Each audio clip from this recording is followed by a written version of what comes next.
জন্য সিন্নি খাইলে মোল্লা চিনলে না।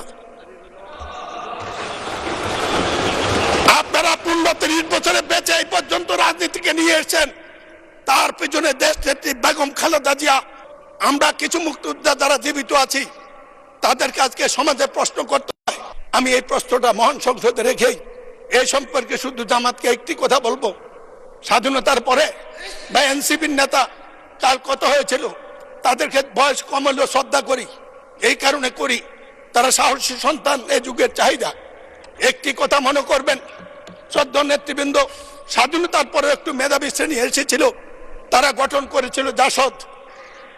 এই বাড়াবাড়ি করতে গিয়ে দেশ গেছে, জাতি গেছে, তারাও গেছে। আমরা যেন সবকিছু হজম করার তৌফিক দেয়।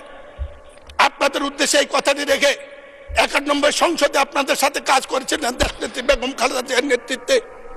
আপনারা যখন প্রশ্ন করেন মনে হয় এই দেশে 15 বছর 20 বছর বিএনপি ছিল না। দেশনেত্রী বেগম খালেদা জিয়া জাতি, দেশ, মানুষের বিরোধী দলের অনেক বিরোধ অপেক্ষা করে জামাতের সাথে একসাথে কাজ করার জন্য আমরা অনেকে না চাইলেও বাধ্য করেছিল। আপনাদের নেতা অধ্যাপক, আপনাদের নেতা মাওলানা গোলাম সাবান মরহুম, আমি বলতে চাই তিনি এই সংসদে একটি কথা বলেছিলেন, যার জন্য সিন্নি খাইলে মোল্লা চিনলে না। আপনারা 15-30 বছরে বেঁচে এই পর্যন্ত রাজনীতিকে নিয়ে এসেছেন, তার পিছনে দেশ নেত্রী বেগম খালেদা জিয়া। তার অবদানটুকু একটু স্মরণও করেন না।